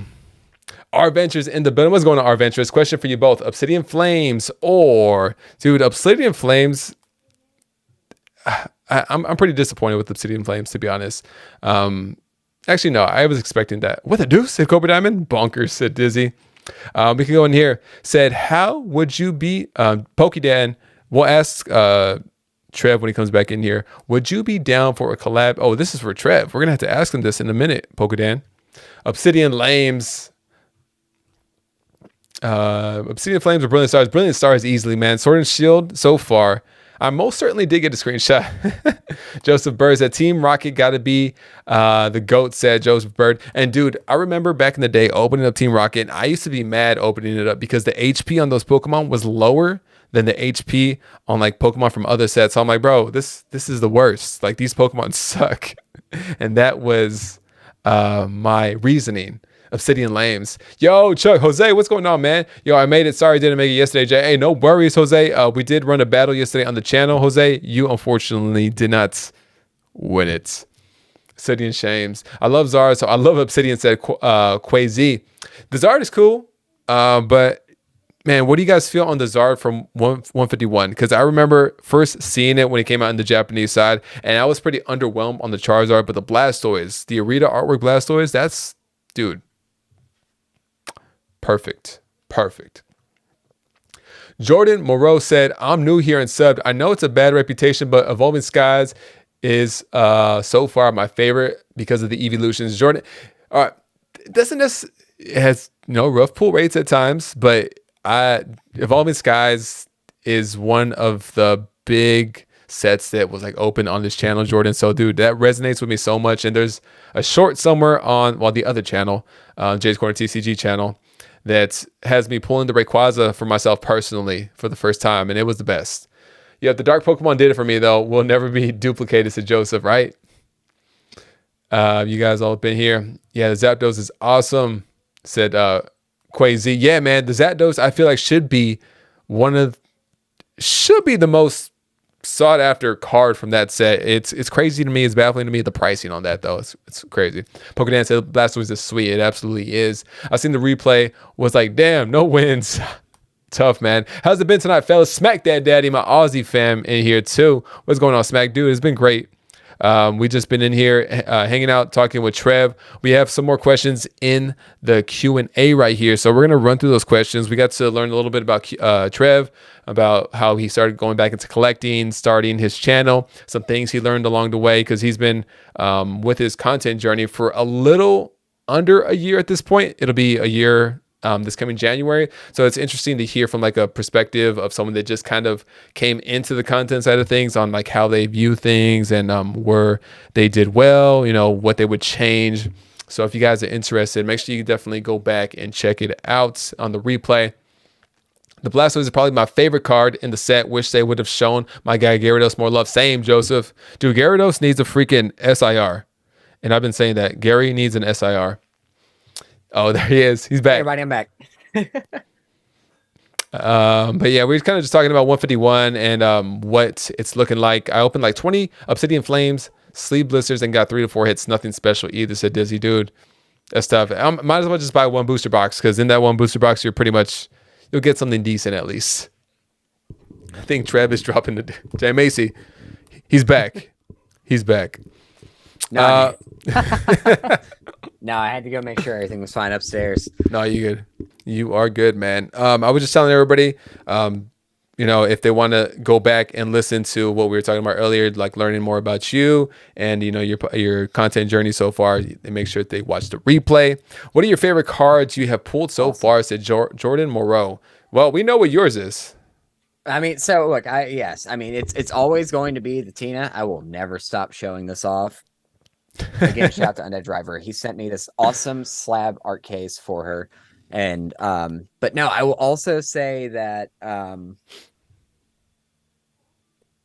pulling the Galarian Berserker V from Lost Origin was really cool, because in all of that time I've pulled 3 Aerodactyl Vs, and that's not me flexing or something. I'm just saying, like, I pulled sorry, Jay. Sorry, good times. But no, like I pulled that multiple times. I pulled the Giratina once. I still have not pulled, or still hadn't pulled, the Berserker or the Rotom. Okay. And then out of nowhere, I did just a random stream. In fact, I got rated by Vault in that stream, which was that was nerve wracking. Well, no, dude, let me tell you, like, I'm used to having like 15 or 16 people. Oh, okay. Like I'm used to having like 15 or 16 people in my stream, and all of a sudden I got 150. I'm like, dude, hey, it's a different feeling, huh? You're like, all right, I'm totally prepared for this. This is fine. Yes, Quasi, real quick. Yes, Mountain Dew Spark, PepsiCo, holla at your boy. All right. Like I'm doing big things on my channel. I'm on other people's channels. Hit me up. Like, let me just I don't want money. I just want free Mountain Dew Spark. How does it feel to have two addictions, Pokemon and Mountain Dew Spark? You know, it's What a gets little comforting. what gets allocated more money at the end of the day? Spark. Pokemon, but only because it costs more money. Dizzy out here. It's so much cheap. It's so much cheaper to drink Mountain Dew. I wish it was just Mountain Dew, man. But no. So getting the Berserker V was super exciting for me because it was a card I had never pulled before. Because I had pulled every other card in that set except for the alt arts so many times. Like I've probably completed the master set 3 times now, minus the alt arts. Yeah. Because I've pulled every rainbow, I have pulled every trainer gallery, I have pulled every full art, I have pulled everything in that set multiple times, and finally the golds. And gosh, the box of disaster. Let me just tell you, getting the box of disaster in a box where I'm not hitting anything is just like the Pokemon Company laughing at me. But no, getting the Berserker V was exciting. Yeah, dude, it's terrible. My other favorite pull, it was one I didn't even pull for myself. Again, shout out to Sniff McRib, twitch.tv/Sniff McRib. He does his rip and ships, and he was doing like $2 Fusion Strike, and I bought probably like 10 packs, and he pulled me to Gengar, and that was, dude, I'm sitting in bed, and it's bro, it's late night, so he usually starts his streams at like 9 or 10 my time. So at that point, wifey's asleep, and I've got TV on, and I've just got my AirPods in, and I'm watching. And he pulls the Gengar, and I'm like, I'm trying so hard not to wake my wife up because I'm just like, he's shaking profusely and sweating. Yeah, dude, it's crazy. Oh my gosh, yeah. So I've got that slab is sitting upstairs in in my little so the china cabinet has like my wife's collection of like just different stuff, all of our sons' Boy Scout stuff, and then the bottom shelf is like all of my Pokemon stuff. That I like, all the stuff that's just like staying forever, aside from like the few things I keep on my stream set up. You got your Poke shelf. Your Poke shelf. That's right. Vault's got a vault. One day I'll get a Moon Boy. We got the shelf. Oh, the Moon Bunny. Yeah, man. Pulling. I pulled the Umbreon 2 times. Once personally, another time for another. Hey, Mr. 3 Aerodactyl. Okay, excuse me. I mean, I'm just saying, like, if we're comparing apples to apples, sell all 3 Aerodactyls to buy half of the Moonbreon. Yeah, I was about to say, yeah, because they're like $80 now. Are they $80? Dude. Dang, that's tough. Give or take. I mean, I think they're under 100 now. That's crazy, man. And then like I think for me it was the Rayquaza VMAX. I pulled that 3 times. Once personally, 2 times for other people, and that's then another time more recently for one of my moderators, Clamp Fam. He got a pack of Flash Fire from me, right? And he pulled the secret rare Charizard in it. So that was Flash Fire is the set that brought me back into the hobby, like casually, like opening up packs here and there. Right. And it was into Sword and Shield that I kind of really dove deep into it. So that kind of hit different. And it was awesome. It was awesome. I had a 1 pack of Flash Fire, and it was in there. That's wild. That's insane. I mean, I really look at my journey in the hobby, and I look back at honestly just the XY and Sun and Moon eras, and I got back into the hobby at the wrong time, but not for like just the monetary reasons, just because like, dude, the X and Y and Sun and Moon era just they were built so differently. Mm-hmm. There's some really great stuff, like so my goal is to have all of the Giratina cards in a PSA or CGC 9 or higher. Gotcha. Like that is, I won't put the 10s on myself, but because my Tina is a CGC, I'll allow a CGC slab, but I prefer PSA. But no, like I look at the XY era, just has so many solid sets. I mean, the Mega Evolutions were such a cool mechanic in the game. Yeah, dude, bring back Megas. Dude, like yes. Stop with the hats, or make them look better. and give us megas back. But no, like, Yeah, stop it. dude, yeah, man, like all of just like getting the mega evolutions in the cards is incredible, and the tag teams, like tag teams and mega evolutions, I want them both back. Yeah, I agree. 100%, man. Yeah, Going on, Polkadan had a question in here. Said, would you be down for a collab, Trev? of course, absolutely. Yes, my goal is networking. Like that is something that I think it's an iron sharpens iron type deal. So certainly. There you go, Polkadan. Jay Chocolate coming in here said, where do you think the hobby will evolve to from now? Feels like podcasts like this or massive card party meetups. I wonder what the next, and curious to hear your thoughts. He's wondering what's next and curious to hear. Um, I really think that the community is going to carry this hobby. It like as far as this type of content is concerned, I don't see this going anywhere. But I will say that channels that are strictly based on openings aren't going to thrive. It's part of the reason why I've changed my mechanics. It's why I've wanted to change my mechanics. Mm-hmm. You know, the people that are getting the most viewership, the people that are getting the most um retention are, you have Sean with his you have the breaks and the rip and ships. They're always going to have viewership because that is a product that has a client base that people are buying into weekly and daily. Now you have guys like Sean and Rev who are doing big things weekly, but Who's Sean again? is also some ancient asshole. Oh, Yeah, just I mean, he yesterday was a fossil opening fossils. Who can open who better? Go ahead. Yeah.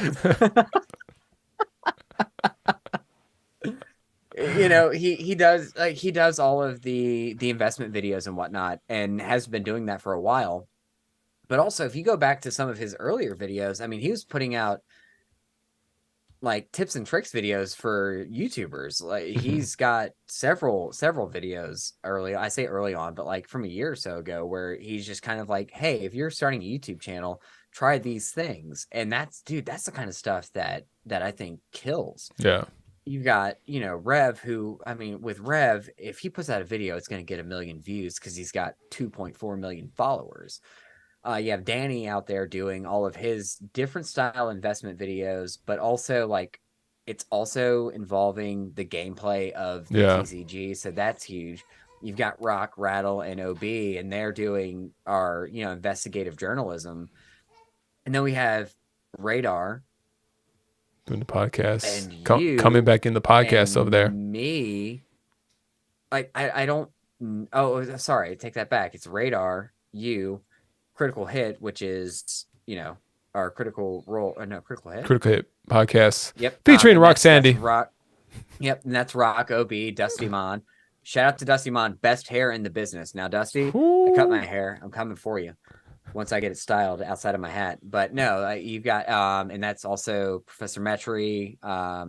Is Gonzo involved in that one? I think he's not in that one, but Gonzo has his own podcast that he does as well, man. Right. So then the podcast is the other side of things where it's the best part. Like I think podcasts are the best part of any hobby. Mm-hmm. I think that having people sitting around, because that's what people involved in hobbies want to do. They want to sit around and talk about the thing they love, and they want to sit around and listen to people talking about the thing they love. That's why I fell in love with podcasting. It's why I started a podcast with my buddy about comic books. Shout out to the Boy Wonders podcast on YouTube. There you go.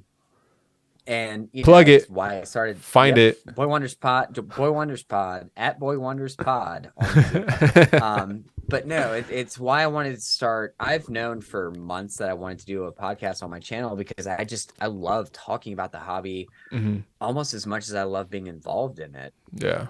I think so like I said, this channel that we're doing the podcast on now, it's fairly new, and we were doing the podcast on the other channel before, and I think it got such a good it was received better than I thought it was actually going to be received too. So I was like, man, I'm so glad that I finally did this, because I mean, this is like something I really, really wanted to do for a long time, and I just kind of pushed it off to the wayside for a while until like I was like, all right, nope, let's do it.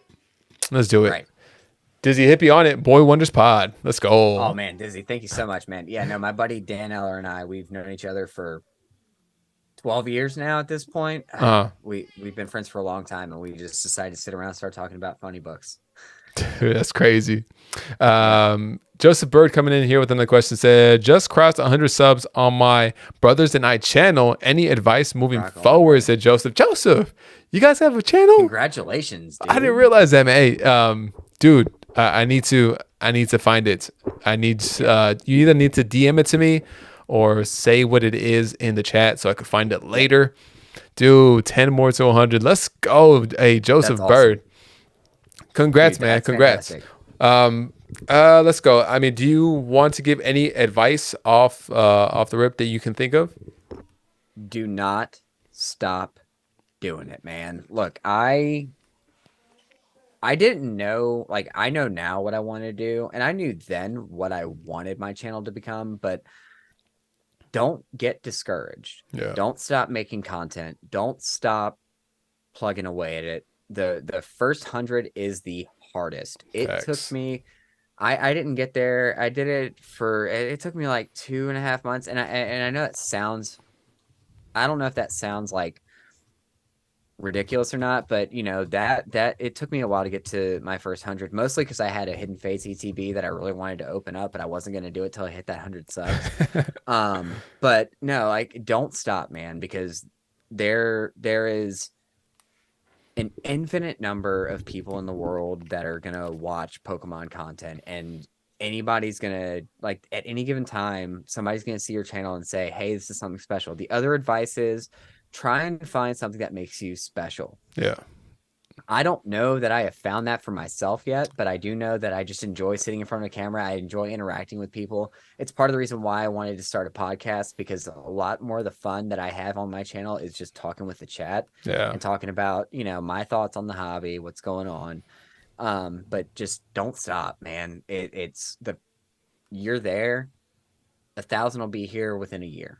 Dude, I mean, it's that easy too. I mean, it's obviously not easy, but starting up and just like recording, uploading your first video, that is the most difficult part. Trev kind of touched on Trev kind of touched on the consistency.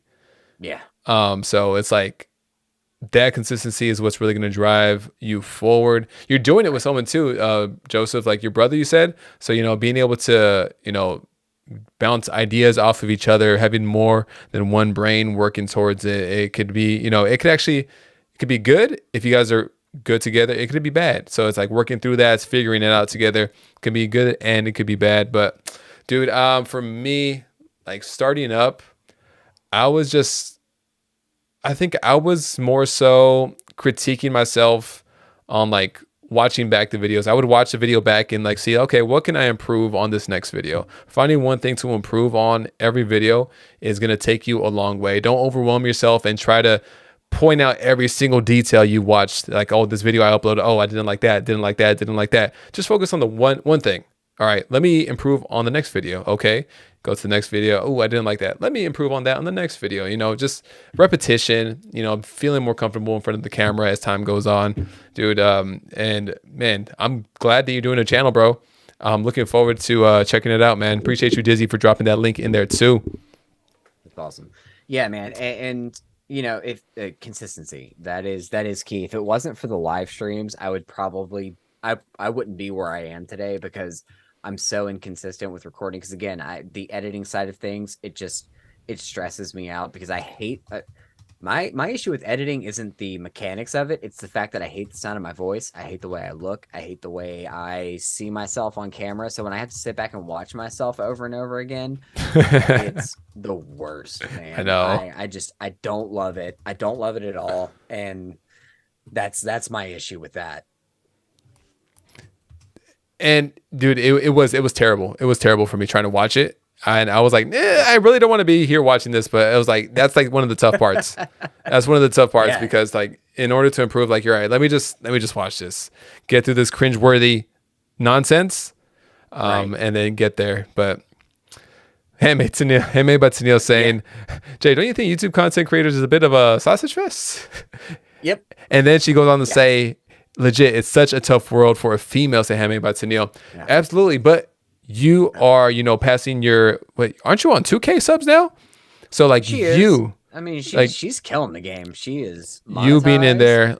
there, Ghastly Grabs, obviously Chloe would be like the top, I don't want to say the top, but like one of the top PokeTubers just in the hobby in general. Y'all putting on, and you guys need to continue to, bring more women into the hobby. Cause I feel like, in like a male dominated, we say that because for the most part it is like a male dominated hobby. Yeah. It's like, oh, like, I don't really want to get into that. Like for a woman, especially, It's all the frat boy culture. yeah, dude, Cultivated freaking, by dude, Coltrane dude, Ryan and everything that Pokeball comes, and Poker. freaking Sean is the root of all evil, man. Dude, freaking Sean, man. All right, I will say though, and this is just for levity, so please don't take this as earnestness. But if it wasn't for like, I mean, when you have people like Pokenips out there representing the female community, it's Could take the it's term for the unfortunate. worst. It's unfortunate. Well, no, it's unfortunate because like we have Tennille, we have Chloe, we have there are women in the community, but they're not getting as much recognition as these bargain bin OnlyFans creators that are just trying to get some clout. And dude, it bums me out that like we don't have more people talking about Handmade by Tennille, because let me tell you, before I had actually like gotten to interact with Tennille and I was just hanging out in good time streams and stuff, I had won a giveaway. I actually have a Vaporeon pen that she had made. I knew who she was before I even got to interact with her, and I was so like, dude, I saw that pen and I was so intrigued and blown away by the art of it.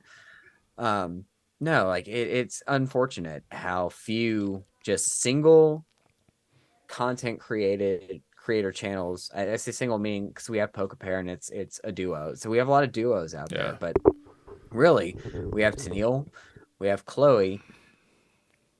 Name one more. Like I don't know that I can off the top of my head. For me, yeah. I know Ghastly Grabs. That's Lauren. She has her own channel. Ghastly, yeah. And I think it kind of just goes back to maybe early on, especially from our generation, because in the 90s, the guys were fed one thing, Pokemon do this, girls were fed another thing. So maybe they just don't have.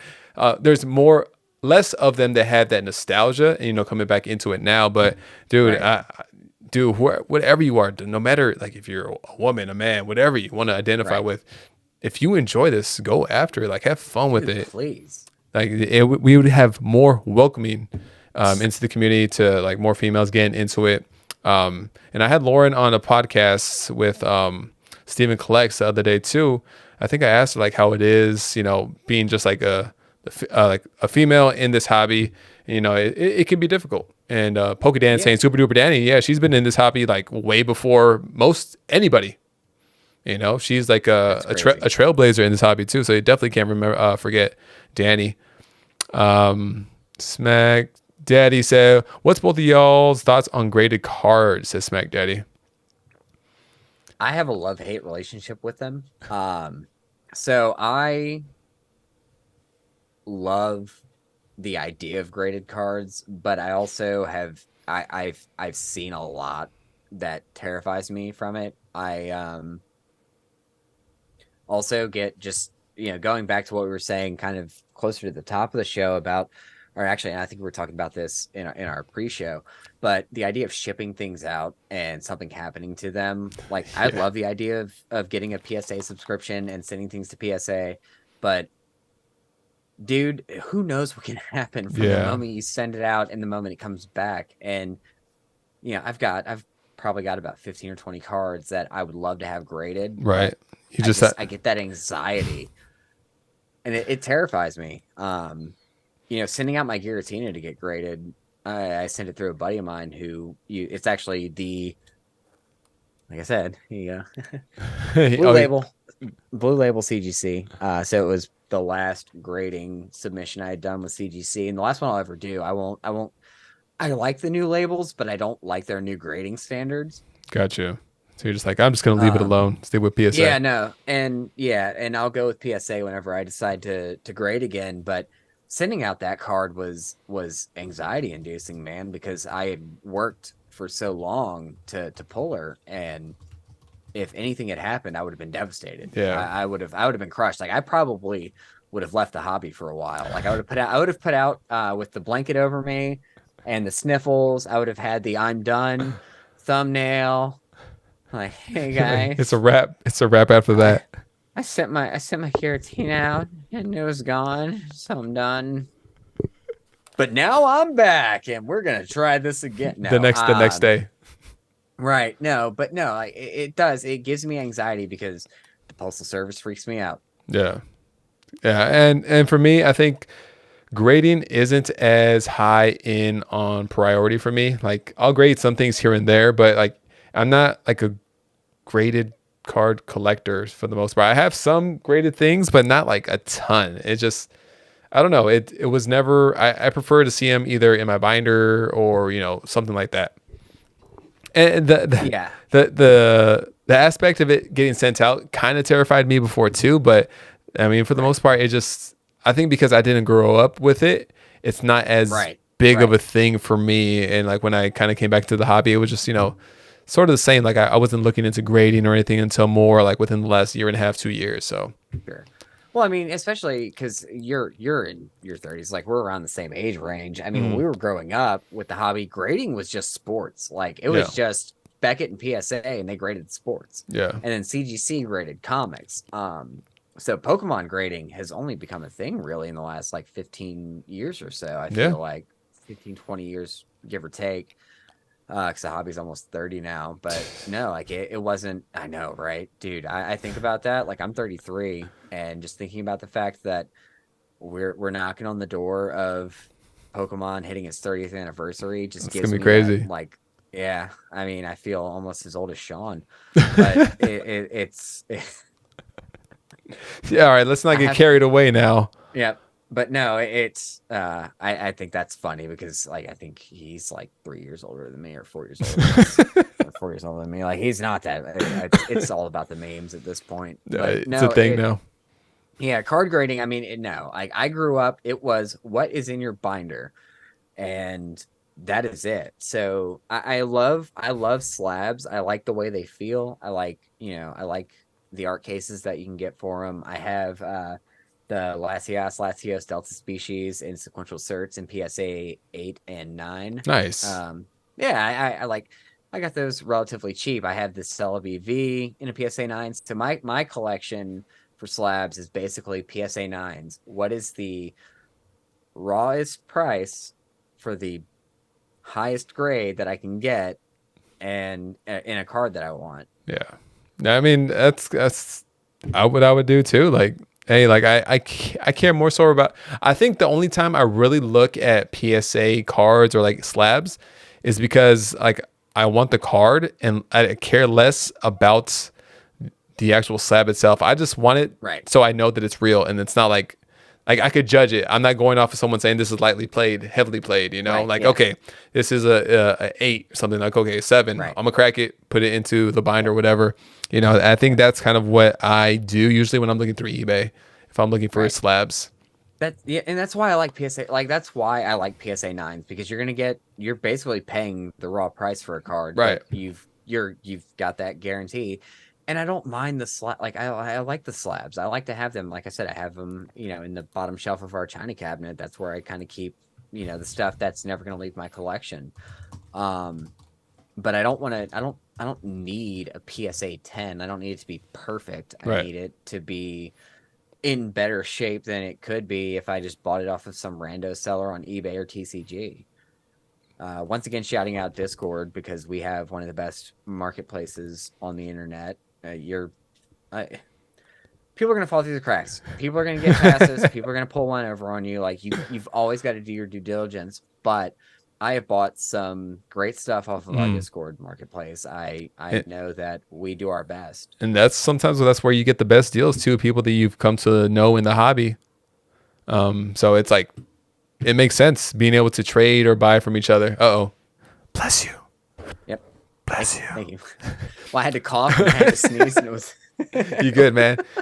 Jay Macy coming in here saying, Trev, coffee or dew? Coffee or do? Spark it up. Yep, Mountain Dew, brother. Spark it up all the way. We got a couple more questions in here, Trev, and Sure. I think we're gonna get close to ending it off after we go through that. Let's go. R&D Pokemoner said, Trev, earlier you touched on editing and said you wished you would have dove into it sooner. Do you have any tips or suggestions for it? It's a big struggle for me. Do not over criticize yourself. It's the easiest thing in the world. Like I said, I hate the sound of my voice. I know I have a very nasally voice. I speak very high pitched. Don't beat yourself up about it. Don't worry about what you sound like. Don't worry about what you look like. Worry about making sure that you put out the cleanest product. Meaning, I do a lot of and ums and and likes. Cut those, like, worry about that. Worry about the filler words more than how you sound or how you look.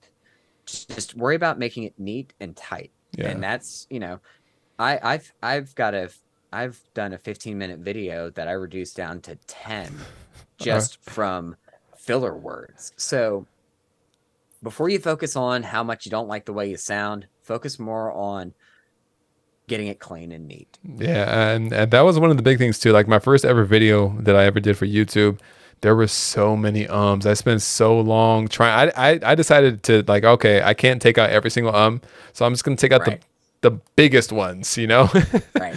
But live stream, that's different. Yeah. Oh yeah, no, dude. It's rough for me. Like, I go back and watch just to see how I sound. It's like, oh no. But it can be really tough. But sure, you learn, you grow, and you learn. And, the more you do the editing, I recommend, checking out other videos on editing on YouTube too. Yes. YouTube is your best friend when it comes to, either setting up for your live stream, setting up for just a regular studio or editing. Use that. It's at your disposal. It's disposable. At your disposal. It's free too. Hate hearing myself said R&D Pokemoners. Yeah, you'll get used to it. The more you listen to it, you'll get used to it. It'll be... Yeah. Second nature. Even if you don't get used to it, just get used to the idea that other people like the way you sound. Mm-hmm. If they didn't, they wouldn't keep coming back to watch. So no, seriously, like, that's if it wasn't for the fact that I had a solid viewership, I wouldn't feel confident in the way I sounded. It's like my confidence and my comfort on camera comes from the fact that I have people that come back every week, and they're not, like, even if they're doing it just because they're my friend, they're still doing it. And that means that somebody out there is watching. So, you may not like the way you sound, but somebody does. Exactly, guys. Handmade by Tino said, don't know what you guys are talking about. I got all my watch hours listening to myself. I wouldn't be surprised. But I know I've contributed like 600 or 700 of those watch hours over the last 6 months. So Jay Chocolate, as an editor in here, coming in with some tips, said, so here is a tip for editing. Try using AI to get rid of the ums, ands, likes. vidIQ is a tool.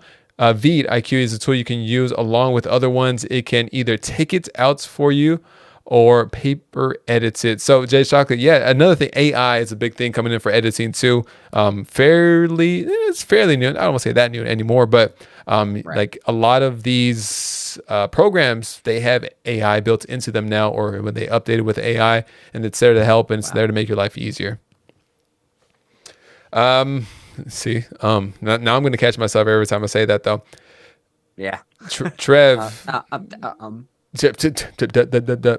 Trev, dude, I appreciate you coming in on this podcast, man. Dude, Jay, it was a lot of fun. Absolutely, brother. Thank you so much for having me on. When you asked me, I was just like, yes. You said run it. Yeah, man. Man. I was just looking forward to, starting up the channel, bringing everybody. Sure. It doesn't matter if you have 600 subs. It doesn't matter if you have like some like whack number like what Sean have now, like 80,000 subs. Everybody's welcome. 80,000. Everybody's welcome. I just want to reach out to as many creators. And I always say that every time. And I feel like one of the big things with me with starting this podcast was like, all right, I feel like I might get some flack from some people because like, how come you haven't invited me on? I'm like, I'm just reaching out eventually, it's just everybody that can. Dude, I mean, that's how I felt with mine. Like it was a really hard decision when it came time for me to I'm like, okay, I'm going to do this. Who do I pick first? Yeah. And, choosing good times, we've gotten to know each other very well. I've gotten to know a lot of people in this community very well, but getting him on, like, I don't know, it felt right. Just having, Mr. Hits of the Week himself.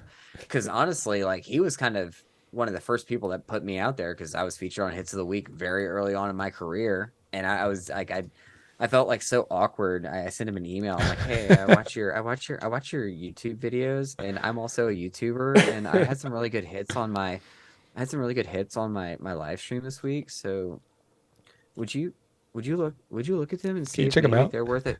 Would you see if they're worth being on Hits of the Week? So I thought about that. I'm like, dude, I gotta have him on first. Like I'd love to sit down and talk to him and find out how Hits of the Week got started and stuff. And so yeah, no, like I'm excited about my podcast and I'm excited to have you on as well, man. Dude, yeah, absolutely, man. Just let me know like a time. Obviously, it's Yeah. Fridays, but yeah, just let me know when, It'll be man. Fridays. It'll be Fridays real late for you. It'll be fine. We'll be fine. We'll make it I happen. know, 'cause you're always, Just dude, let me know. you always jump on stream when I'm like ready for bed. It's like, all right, cool. I gotta jump in and say what's up. But like, bro, it's like 10:30 and I got work in the morning. Dude, just let me know in advance, and I would Of be more course, than happy absolutely. to be part of Absolutely. that, man. Yeah, Rock man. Sandy over here complaining about not being on the podcast. Rock, Rock almost came on, but they banned him because he's underage on Zoom, so he can't use Zoom. Dude, Oh yeah, make the alt yeah. account, man. The only way that's the only type of alt account that's allowed on the channel. Rock. Yeah, no.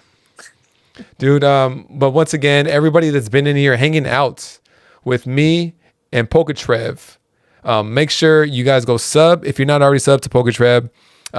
Thank you all. Ebony Unicorn said, "Hello, hey guys, what's going on?" Ebony What's going Unicorn, on, Abs? hey, coming in here last minute. I appreciate you. Appreciate you. You shouldn't be playing in the sand pits at Hemi, but to everybody that's been here, shout out to my mods, holding it down. Clampy, Dizzy Y'all have the for real mods. Vault dropping has the in new all the mods. links, dude. Appreciate you. Everybody that came through. Hemi, Batsino, R&D, Pokemoners, Joseph Bird, Cobra Diamond, Package Total, Sean for bringing in the Vault Squad. Appreciate you, Sean's. Yeah, man, everybody was in here. Stephen Kahn was in here earlier. 026 Gonzo. Man, dude, we got the best community. We got the best community. For real, Pokemon man. community, Look, just Pokemon top community tier. is S tier. S tier, man. S tier. Yes, sir. Trev, once again, appreciate you. And to everybody in here, thank you again. We will catch you on the next podcast. I will Absolutely. put it in the community posts when we get our next guest. We're trying to do the podcast at least once a week on this new channel, and we do our openings on the other channel that I have. Make sure you're sub to Trev. Make sure you sub to everybody that we've been dropping links for today. Guys, we will see you again soon. I still don't know how to close out the podcast on this channel. I feel awkward closing out the podcast channel because I have no idea how to do it.